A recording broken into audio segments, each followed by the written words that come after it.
As a player, how would you feel you would approach it? Because what we have in the game is we have 3 tiers. You know, we have the top tier, which is sort of the pinnacle of motorsport, and a few series below that. Would you be someone that would sort of jump in at the bottom and For try sure to the bottom. work For your way sure up? the bottom. Yeah.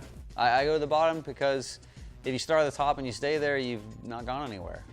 But the pressures at the top are higher. You know, you're going to be expected to win more races. You know, the chairman's going to be on your back. But you can only, yeah, to me, you know, I mean, for me, if I'm playing, I can only lose. Yeah, yeah.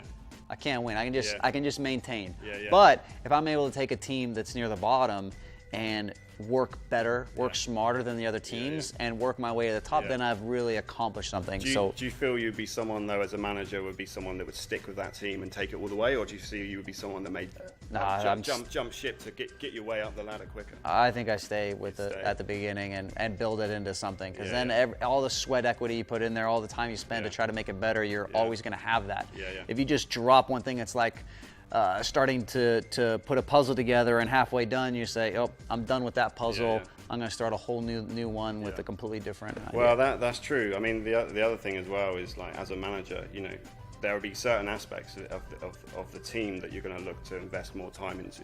You know, there's the HQ, which these things are like long-term strategy decisions, and they take a lot of time to upgrade a wind tunnel, for example, and it costs a lot of money. Whereas maybe signing the hotshot driver that could effectively get you closer to winning the championship, you know, there's money to invest there. Would you be someone that would sort of like try find the quick, cheaper option, or would you be someone that's looking for the long term with the team? I'm going to look for the biggest hitters. So I'm gonna work on the things that are harder to replace. It's easy to replace a driver. It's hard to replace a wind tunnel. Yeah, that's true. Yeah, that is true. And are you be someone that's looking for like young drivers, bring them up, or are you going to be thinking about finding some already sort of? I think at the top of my head, I'm going to pick one young driver, one experienced guy, and I'm going to start putting all my money into HQ, wind tunnels, development.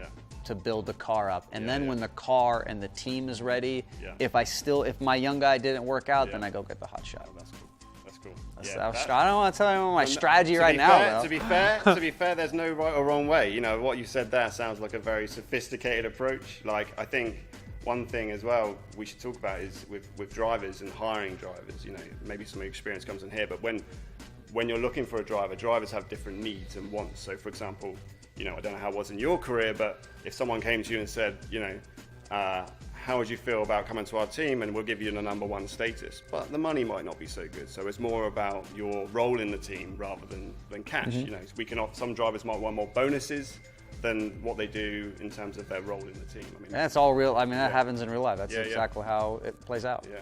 And does that create rivalry between the drivers? You know, so when someone gives you a #1 status, like, it seems. I think, especially in a game like this where the cars and the development from the teams are so different from each other, all of the racing and rival really is based on the team. So to have drivers whose personalities work together to where that rivalry is healthy and pushes the team forward is super important. I mean, you have to have teammates who get along long term to be successful. That's great, because that is exactly what happens in the game.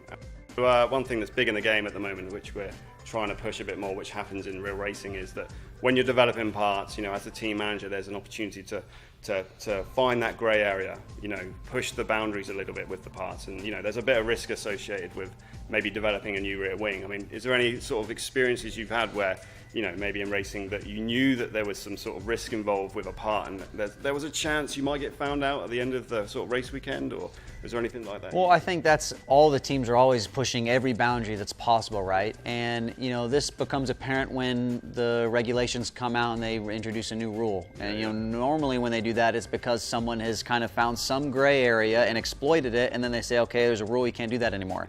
And then it's gone.